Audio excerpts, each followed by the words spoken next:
here we are in a glorious game of Overwatch, starting off with a one-shot of the enemy support. And I definitely lived in that clip, much like I live in this clip, where I'm Roadhog and I am one tanky Mama Jamma, which is good for me, bad for the enemy, and neutral for those parties who have remained unmentioned, which is a lot of people. You know, 12 people in a game. How many billions of people not in this particular match? That's the really only the concern. The only concern, really, is the only. Anyway, here, D.Va ult, we see Zarya use her shield, and then Ana and me are on the same exact page. As soon as Zarya has no shield, she's a free hook, and then they're all a free kill. Their entire team is all just one collective free kill. That's just a fact of life. There, I see Pharah, and then Pharah's dead. I don't know how it happened, don't know why it happened. And then I decide to use the classic 2 shots per attempt Widow strategy. You miss the first, you hit the second. You hit the first, you miss the second. And on Pharah, you miss the first and you hit the second. Here, I'm still using the strat, so I miss a shot on McCree, and then boom, right in the head. But then it's Pharah again, and we've already dealt with her, so we just take her down one shot at a time. And I don't think anybody has ever hit a Lucio with speed boost on. Let's be real.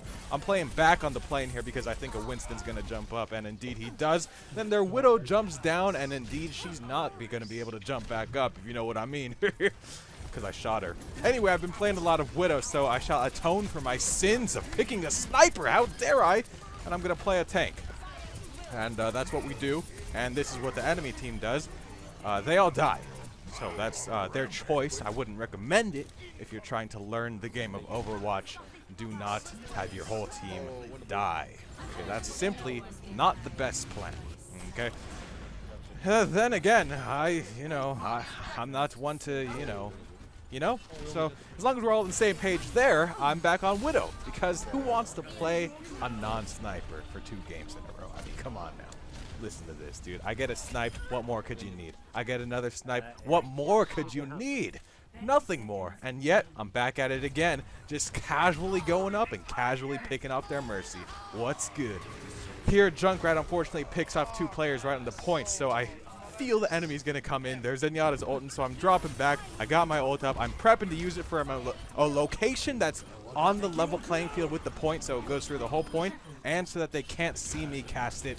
The Reaper's on the point. I get an achievement. I'm blasting Reaper from the past in Reaper, as they say. A blast from the past, to be sure. Now, sometimes on Hanzo, you're able to find an angle that the enemy, it's hard for them to dodge, and you could just casually fire and get headshots every now and then, almost seemingly randomly, which people, I think, tend to enjoy playing against, right? Indeed, they do. And indeed, we shall see an almost seemingly random shot later on.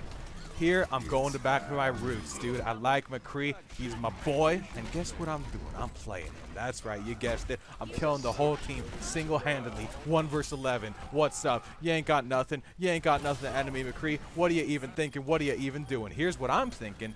I'm thinking I'm back on Hanzo. Really liking these snipers lately. Really liking shooting these Genjis who are trying to dash me and ult me, dude. What are they thinking? Here, of course, Tracer recalls, so I'm just hanging around seeing if she gets back to her recall point, and indeed she does. I get a second headshot on the Reinhardt. We're in overtime, so I'm just launching my ult at the point. It gets a miracle kill, which I'm completely on board with, and then I'm shooting this person over here.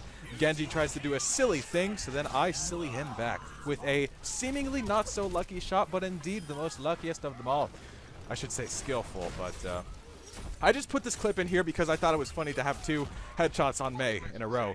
And then I put this clip in here because I thought I heard a fly, a little gnat buzzing around my head. And indeed, I turned around and saw the Genji throwing his little shurikens at the back of my giant, fatty Roadhog noggin. And so I decided to hook him and destroy him in a single blast of my rusty shotgun. And indeed, he got a serious form of tetanus, as he was yet to get his tetanus shot. Furious indeed, Genji. Why would you do such a thing? Anyway, that tetanus eventually, over the course of many years, brought him diseased and conquered into his deathbed. And I was there, and I said, please stop playing Genji. And he said, I'm about to die. And I said, that's unfortunate, isn't it? And he said, it is. I wish I could play Genji just one more game. And I said, well, you cannot. And he said, perhaps it's for the best. And I agreed. Perhaps it was.